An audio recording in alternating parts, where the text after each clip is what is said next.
All right, welcome everybody to Judaism 201 on Chanukah, the last pit stop.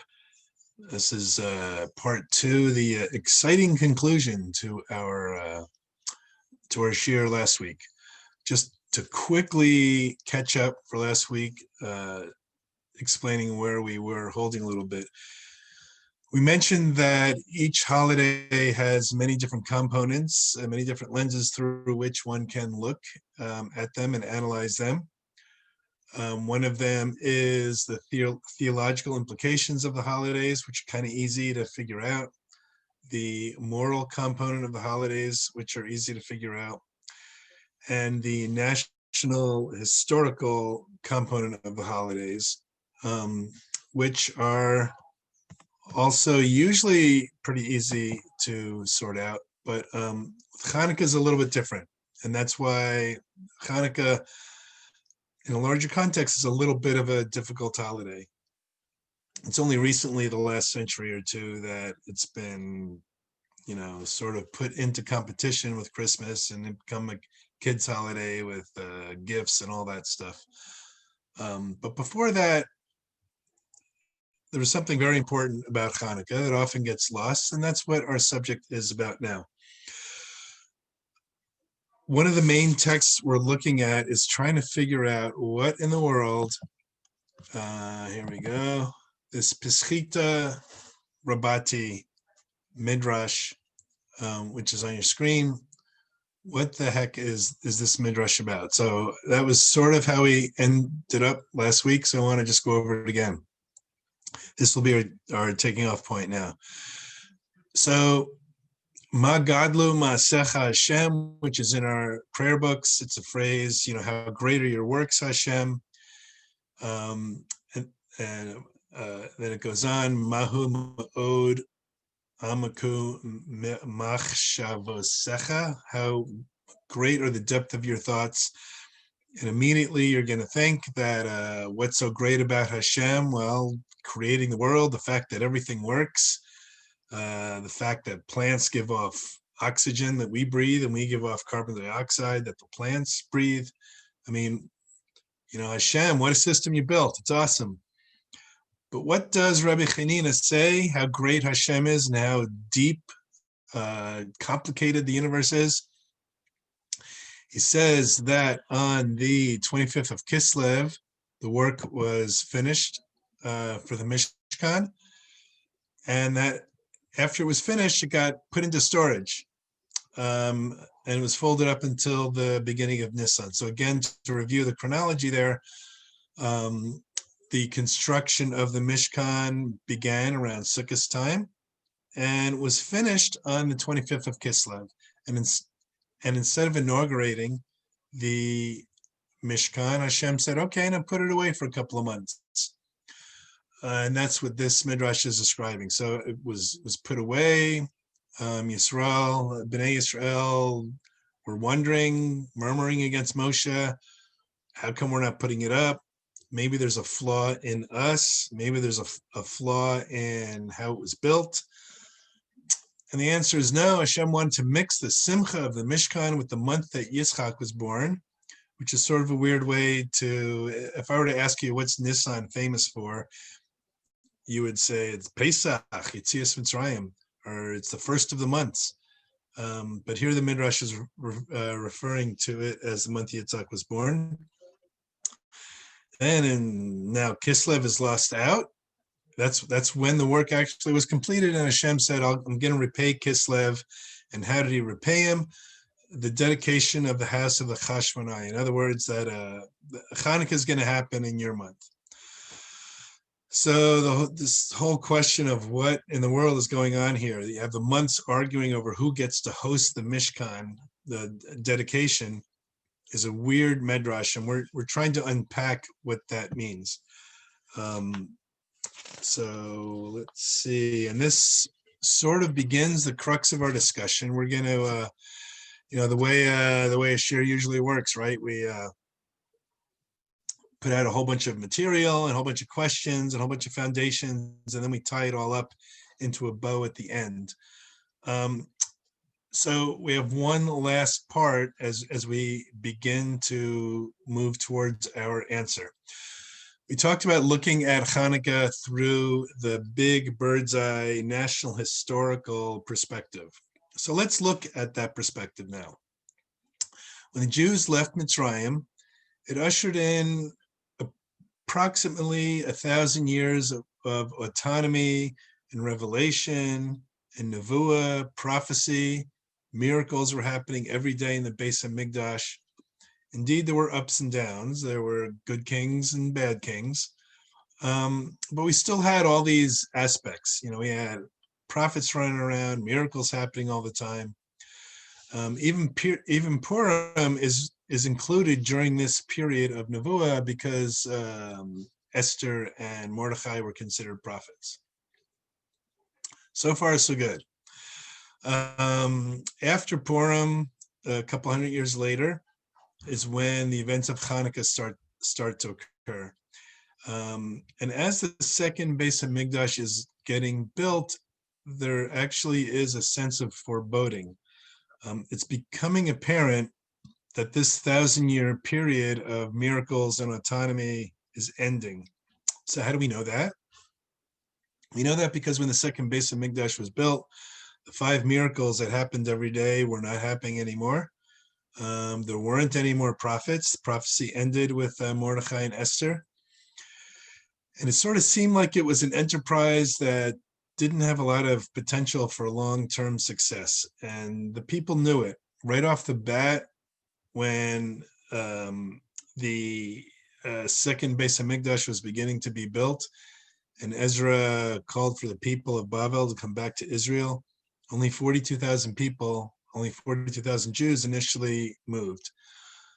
People were very comfortable in their suburbs in America. They didn't want to go to Israel. Furthermore, there had been multiple prophecies that there would be 4 kingdoms or 4 exiles, and only 3 had occurred. And everybody knew, well, something bad's going to happen because we need to go through a 4th one. People often ask, what are the 4? So here are the 4. Mitzrayim actually doesn't count as one of them. It was sort of the forerunner. And also, it wasn't a time when the people of Israel were conquered. Mitzrayim is sort of where the children of Israel were born as a nation. So the 4 kingdoms and the 4 galuses, so to speak, were Bavel, the Babylonian exile, Persia, which resulted in the Esther story, the Greek exile, which is what Chanukah addresses, and what's called the Rome exile, which is the current one. After Rome destroyed the second Beis HaMikdash, we've been in exile ever since. So those are the 4. So this is the environment in which Hanukkah occurs. So I want to go back to this Pesikta Rabadi. So what Hashem is saying, and this is the beginning of the answer. We're finally jumping into the answer after 45 minutes of introduction. What Hashem is saying here is that Kislev, you're not the right month to launch this 1,000-year period of miracles and revelations. In other words, from the first Mishkan, you're not the right month to do that in. It's the start of our nation. Nisan is a month of miracles. It's of rebirth, right? The spring is always a rebirth, which is probably why it was referred to as the month of the birth of Yitzchak. It's the start of the months. It's the start of our nation, and you're not the right month for that. Kislev, you're not the right month for that because you're in the dead of winter. Mishkan, actually, if you think about it, sort of closes down for the winter. Now, it is true that the Mishkan goes all year. People have their personal sacrifices, and people have, and you have the sacrifices that are brought on Shabbos and Rosh Chodesh. But all the big action that goes on in the Beis HaMikdash really occurs from Pesach through Sukkot. Lots of communal sacrifices, lots of holidays, Bikurim, all kinds of things are going on there. And the Mishkan is sort of on a skeleton crew during the winter. And Hashem is telling Kislev, you are going to prepare us for the Galus, for the dispersion. Just as Pesach is the launch of this 1,000-year period of miracles and revelation, national autonomy, Chanukah, you are going to launch the now close to 2,000-year period of Galus. You're perfect for that. You're dark. It's a time of hibernation. Now, let me stop there and say this isn't as depressing as it sounds. As you may have gathered by the title, we do have a happy ending here. But this is what the Midrash is talking about. So Hashem was telling Kislev, you're kicking off a new part of our history. And here's the exciting part. Here's the good news. That we are, put yourself back then, Hashem was saying, we are about to embark. I want to choose my words carefully. This is earth-shattering. Ready? Got your seatbelts on? We are about to embark on the greatest anthropological miracle known to mankind, which is the survival of a people without a land, without a currency, without a language, without power, without a single ethnicity. And Chanukah gives us the power to survive that.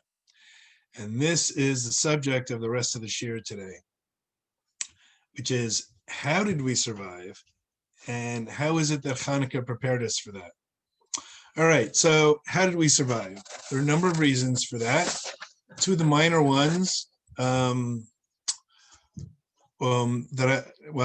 read a number of reasons on the internet. Two of them are as follows.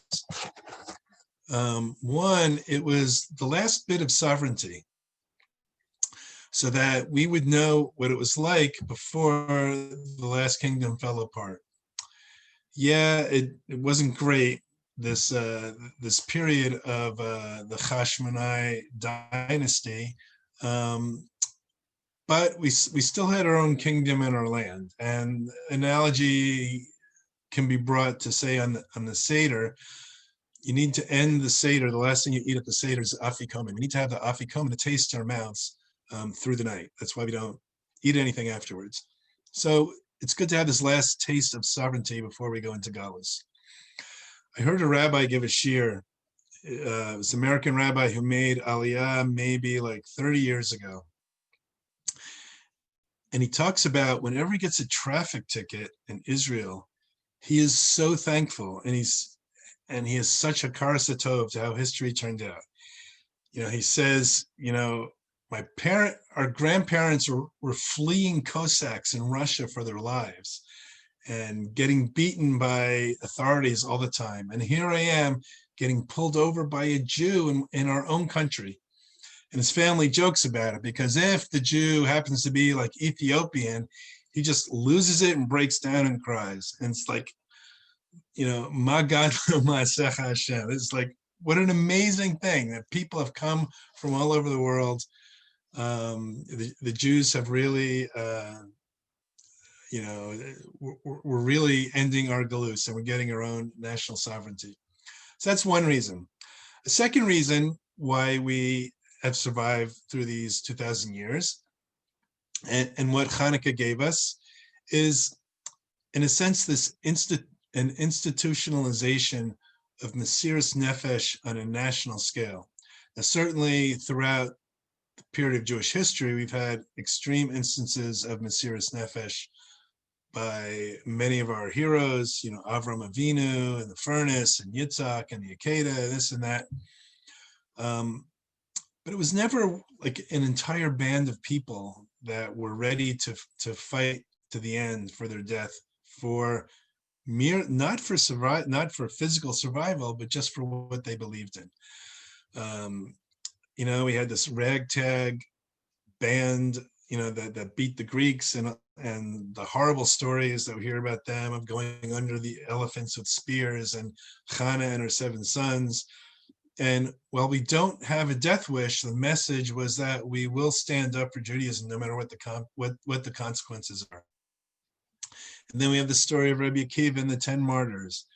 And perhaps that's what gave us the koach to get through Spain and the Inquisition and the Shoah and Germany and Poland and Russia, not by might, not by power, but by spirit alone, which is from Zechariah, which is always the Haftarah, which is read during Chanukah, on Shabbos Chanukah. But the most important reason, and the one I want to focus on, is Torah Shebaal Peh, or oral law. And if you Google, if you go to Harav Google and you Google Chanukah and oral law, you're going to get a gazillion hits. Chanukah is considered the oral law holiday. So why is that, and how is that? So let's look at what was going on at that time. This was the time the Torah Shebaal Peh, or oral law, exploded in terms of intellectual creativity and everything that was going on. There was an intellectual supernova. We had Hillel and Shammai and Rabbi Akiva and Rabbi Yehuda Hanassi and Rabbi Shimon Bar Yochai. And then the rise of the yeshiva. Then even during the exile in Babylonia, we had the yeshivas that were founded there in Surah and Pumbedisa.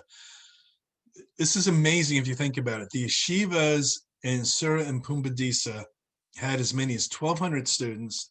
They lasted 800 years. Imagine, like, during that time period. I mean, most countries have not existed for 800 years. And here you have two institutions that are dedicated to learning. It lasted 800 years, and not even in the land of Israel. It's amazing.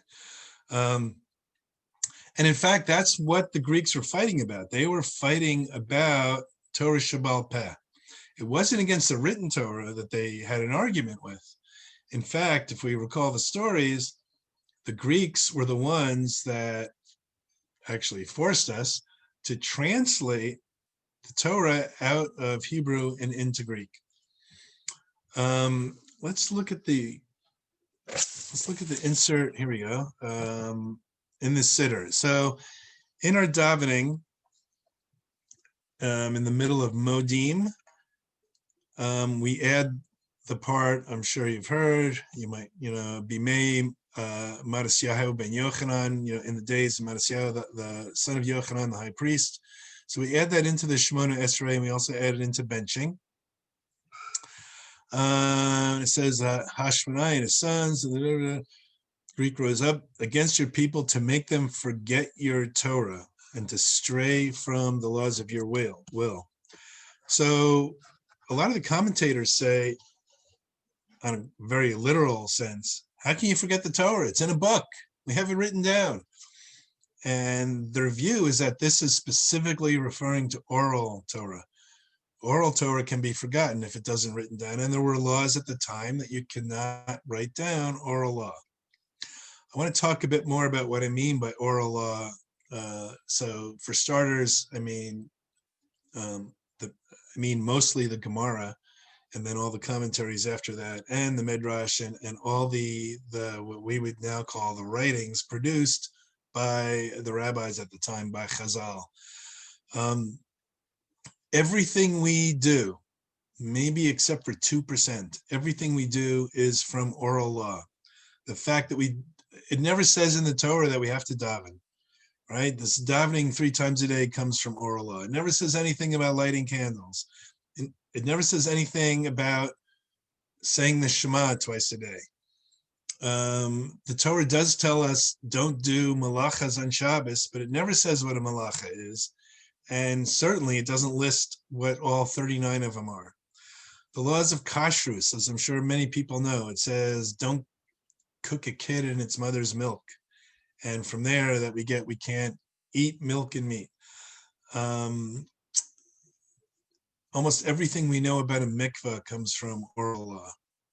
in the Torah, it just says a gathering of water. So just about everything we do every day, the things we do all the time, are all from oral law. The Torah tells us take the fruit of a beautiful tree, and that's what we need to do on Sukkot. Through oral law, we know it's an esrog.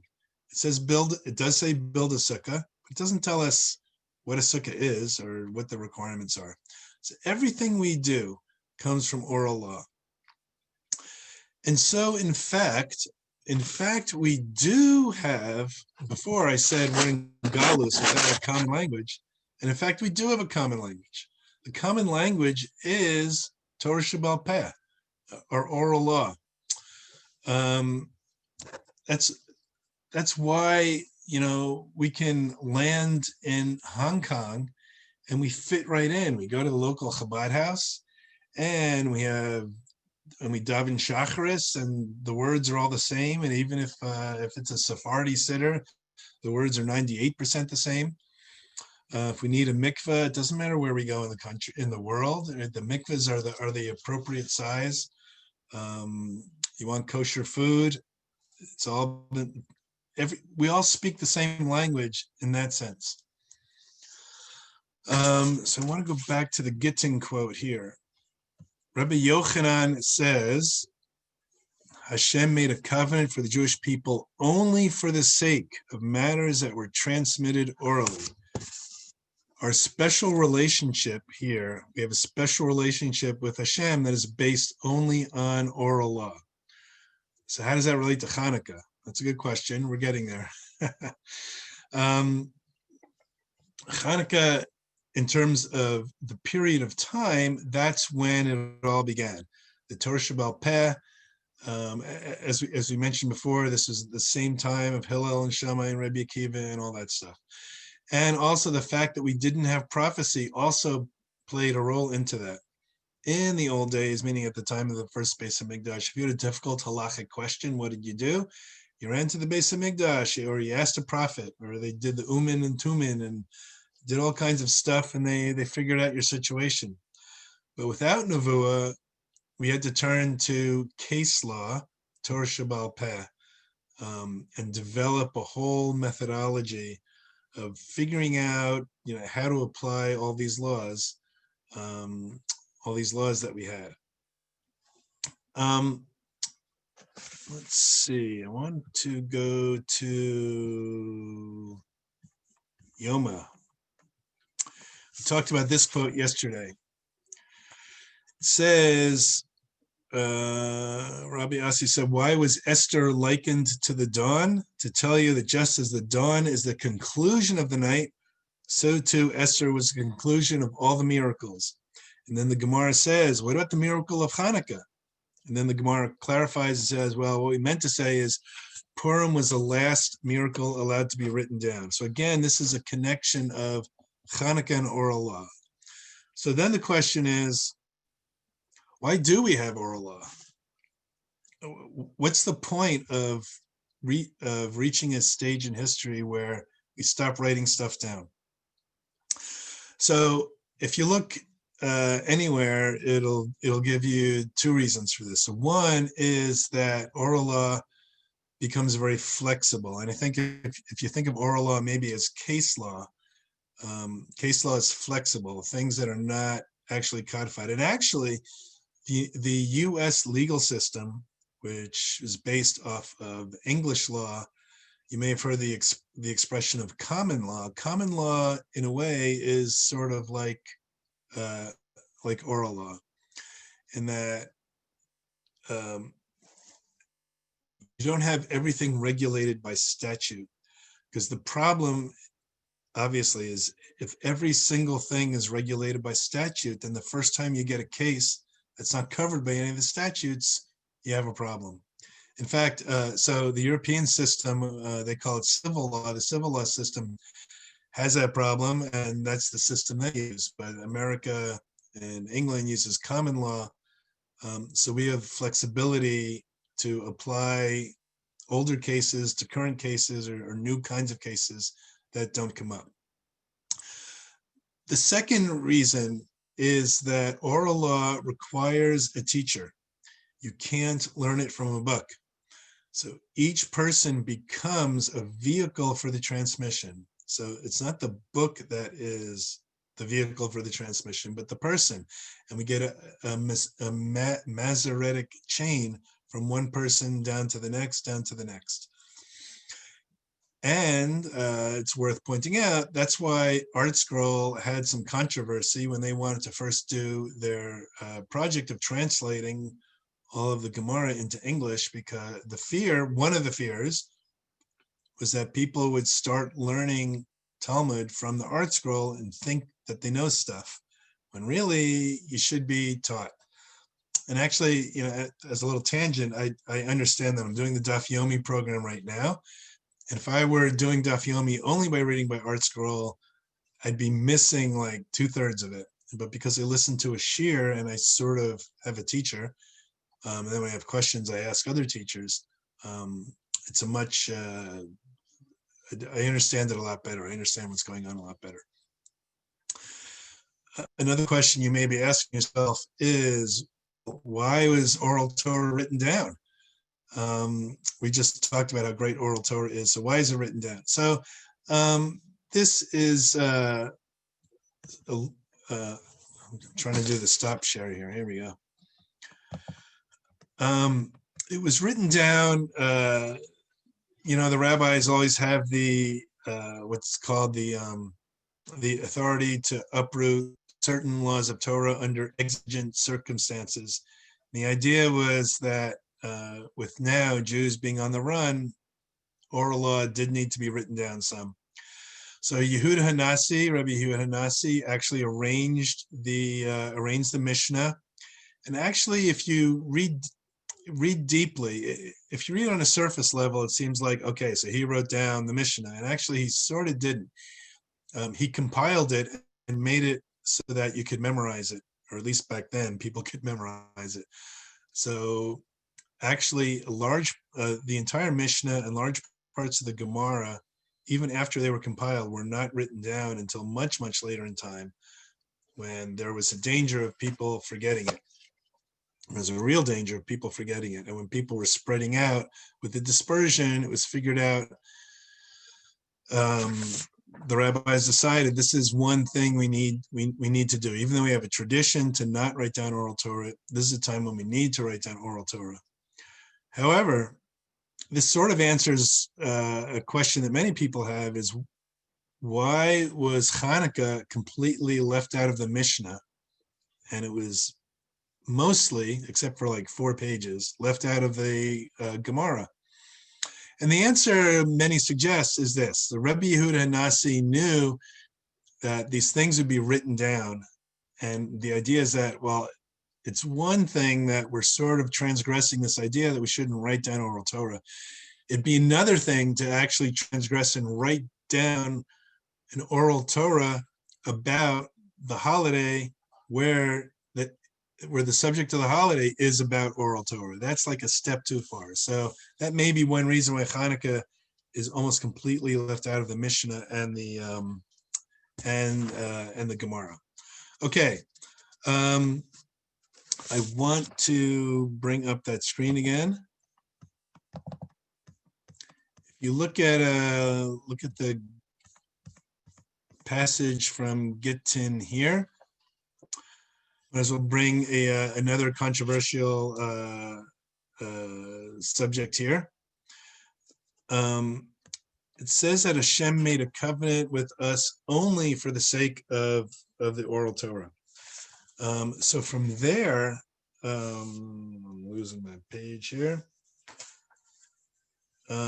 So from there, we learn actually that it is prohibited to teach non-Jews the oral Torah. We can teach them regular Torah. Christians have a Bible too, but oral Torah is supposed to be off limits. Now, I know it's going to raise a number of questions. I don't want to get into a halacha shiur about that. We can teach non-Jews about oral Torah if they're thinking of becoming Jewish, and there's all kinds of exceptions, and we don't have to be so strict about it. But the idea is that Torah Shabbal Peh is is our common language, and we want to keep it within our family, and we want people to learn it from somebody who's learned it from somebody who's learned it from somebody who's learned it from somebody who's learned it, going all the way back to the times of Yehuda Hanasi. And that actually was one of the other objections to Art Scroll, putting it all down, because they said that other peoples are going to learn this and they're going to misconstrue it and maybe use it against us. I find it very interesting, if you buy a halacha book, an advanced halacha book, even today, you'll notice a lot of the books I have maybe in English, but all the footnotes are in Hebrew. And it's sort of like, well, the people that really need to know, they'll figure it out and they'll know. The people that don't need to know, let's leave them out of here. All right, so now let's, after that diversion about why Torah Sheba'al Peh is so important and the fact that it just happened to be started around Chanukah time, let's connect the two together and then wrap up here. So Chanukah is a turning point in our national historical history. So we'll consider this. So all the persecutions before Chanukah were against our physical existence. So starting with Chanukah, the fight was against our spiritual existence. And this answers the question of why we do a physical feast on Purim, because they were trying to exterminate us physically, and why we light candles on Hanukkah, because they're trying to exterminate us spiritually. And so we celebrate in a spiritual manner. So Torah Sheba'al Peh represents spirituality, and the written Torah represents physicality. I read in one source, I've never really totally followed it up. I don't know exactly how accurate or complete this is, that the rewards in the Torah are physical in nature, and the rewards of Torah discussions in Torah Sheba'al Peh are spiritual in nature. So I'll pass it on. I have no comment about the veracity of that statement. This whole idea of rabbinic Judaism was responsible for two previously unheard of and radical innovations. So one is the whole idea of universal study as a religious discipline, and the idea of study as a means for communicating Hashem was a totally new idea. While 95% of Europe during the Middle Ages were completely illiterate, couldn't even sign their own name, the average Jewish schoolboy was comfortable debating present value and inflationary values into property loans and whether that counted as interest. We weren't known as people of the book for nothing. I think of the song of Tevye, If I Were a Rich Man. If we remember how that song ends, he decides, you know what he would do if he were rich at the end? He would sit in the base midrash and study. That's what he wants to do with his money. So this whole idea of this democratization of learning, that learning is for everybody, and that it's a way that anybody can pick up a book of learning and connect to Hashem that way. You don't need priests, or I guess that's the second reason, right? The other great innovation of this tradition is that we don't have a priestly class anymore. We don't live our Jewish lives vicariously through anybody else. We do have rabbis, but the rabbis are only here to teach us. They don't mediate between us and Hashem. All our entire relationship is between us and Hashem. Religious observance is totally democratic. Granted, different people, men and women, Kohanim, whatever, we have different subsets of the mitzvahs involved, but for the most part, we have most of our mitzvahs overlap, and it's the privilege and responsibility of those mitzvahs in Torah that's incumbent upon every Jew equally in that respect. So in summary, let's zoom out, back out again. What enables our people to survive without a land, being oppressed, et cetera, et cetera? It's perhaps a combination of both of those things, a common sorry. um, uh, what unites us all and what enables us to survive, I can't even, if you had to put it into one word, I think you can't. You could say mitzvahs, but that's, the truth is a whole lot of people, a whole lot of Jews don't do mitzvahs or don't do many of them. And we could say a common mode of behavior, but that's not really, it's sort of the same thing. Perhaps it's a combination of both those things along with a common mode of logic of thinking.